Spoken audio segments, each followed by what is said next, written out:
afternoon, students. Myself Arish Jha from Department of BSc IT KS College Saraikela. In today's online classes, we are going to study BSc IT SEM 5th paper BIT C11, that is Windows Programming. Students, before the lockdown, we have studied about .NET, and in today's class we are going to study .NET Framework Architecture, that is, what is the architecture of .NET programming. So the .NET programming architecture is divided into three parts. First is the language, second library, and third is CLR.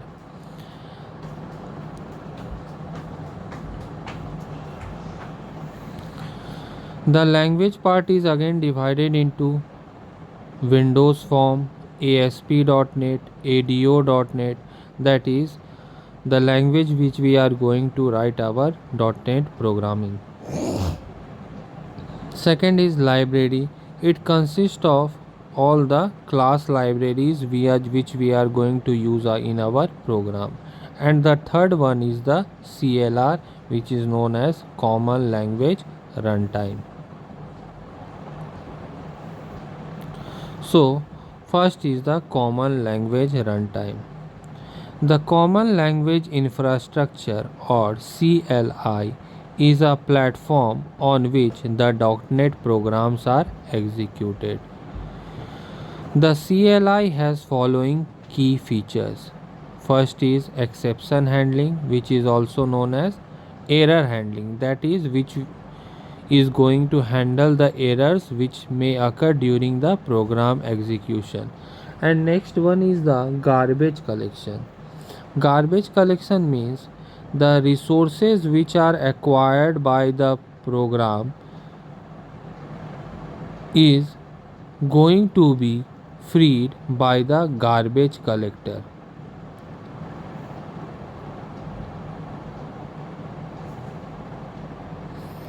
So next one is the class library. The .NET framework includes a set of standard class libraries. These class libraries contains methods or functions which help us in developing our program. For example, there is a class library with methods to handle all file level operations. There can be also method which can be used to read the text from file or write the text to a file. These are known as class libraries. Next one is the languages. The types of application that can be built in .NET framework is classified broadly into following categories. First is WinForms, which is known as Windows Form. Now, what is WinForms? WinForms are used for developing form-based application which would run on end user machine. For example, Notepad. Next is ASP.NET, Active Server Pages.NET. ASP full form is Active Server Pages. Now, this is used for developing web-based application. Web-based application means those applications which we can run on the browser, such as Internet Explorer, Mozilla Firefox, or Chrome. Now, we will learn how to write our .NET program. Now, .NET program can be written using any languages such as VB.NET or C#. Now, if we write our program using VB.NET, then we need VB.NET compiler also to compile the program. And if we write our program in C#, then we need C# compiler to compile our C# program. Then there is another level, that is Common Language Interpreter. Now, what is Common Language Interpreter? The CLI is used to run the .NET program. So, this is the final layer in .NET which would be used to run a .NET program developed in any programming language such as VB.NET or C#. So the subsequent compiler will send the program to the CLI layer to run the .NET application. Now we are going to study what is data type, what is literals, and what is variables. So what is data type in VB.NET?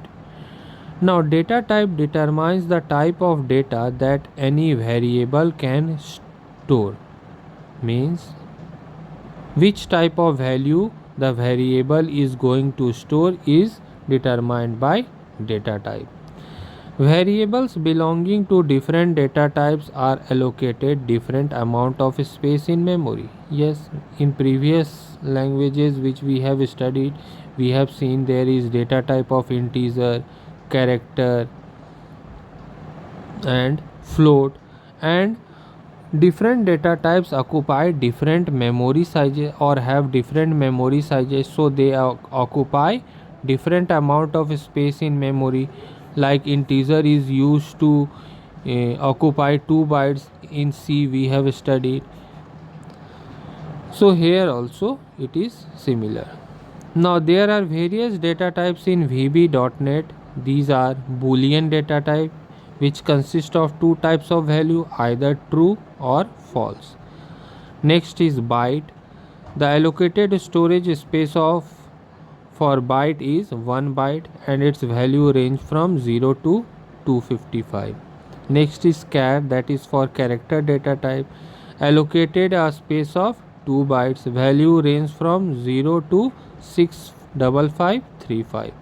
Next is date data type. The allocated storage space is of 8 bytes.